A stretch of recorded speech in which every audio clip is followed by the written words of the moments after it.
మాచర్ల నియోజకవర్గంలోని స్వతంత్ర అభ్యర్థిగా పోటీ చేయబోతున్న డేగల సైదరాజుతో ఇంటర్వ్యూ తీసుకుంటున్నాము.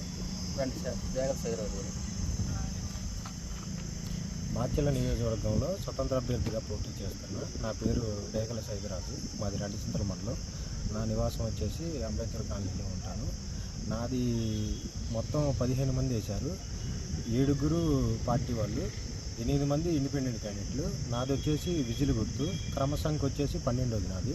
ప్రతి ఒక్కళ్ళు గుర్తుపెట్టుకొని నా విజిల్ గుర్తుకు ఓటు వేయాలని మనస్ఫూర్తి. 5 మండలాలలో మా కమ్యూనిటీ ఓటింగ్ ఎక్కువ. మా కమ్యూనిటీ వచ్చేసి నేను ఎస్సీ మాదిగా. దగ్గర మాచర్ల నియోజకవర్గంలో మా ఓటింగే వచ్చేసి 40,000 ఓటింగ్ ఉంది.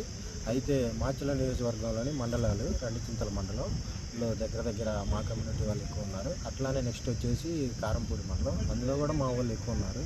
అట్లా నెక్స్ట్ వచ్చేసి దుర్గి, మాచర్ల, వెల్దుర్తి, ఇంకా మాచర్ల టౌన్లో ఎక్కువ మా కమ్యూనిటీ వాళ్ళు అధికంగా ఉన్నారు. వాళ్ళు కూడా తెలుసుకొని మనోడు ఉన్నాడు, మనోడికి ఖచ్చితంగా ఓటేవాలి, ప్రతి ఒక్కళ్ళు నాకు సపోర్ట్గా ఉండాలని కోరుకుంటున్నాను.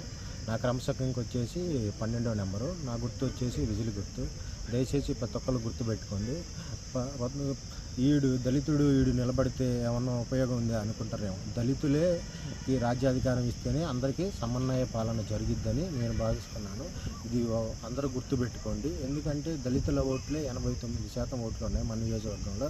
కానీ వచ్చేసి ఎక్కువ అగ్రవర్ణ కులాలే వీటిని యూజ్ చేసుకొని మనల్ని తొక్కేస్తున్నారు. ఇది ఒక్కళ్ళు గుర్తుపెట్టుకొని అర్థం చేసుకొని దళితులకు ఓటేస్తే ఎలా ఉంటుందో మీరందరూ నాకు సపోర్ట్ చేస్తే నేను గెలిచి మీకు చూపిస్తానని కోరుకుంటున్నాను. లైక్ చేయండి, షేర్ చేయండి. మా లేటెస్ట్ అప్డేట్స్ కోసం పక్కనే ఉన్న బెల్ ఐకాన్ని క్లిక్ చేయండి.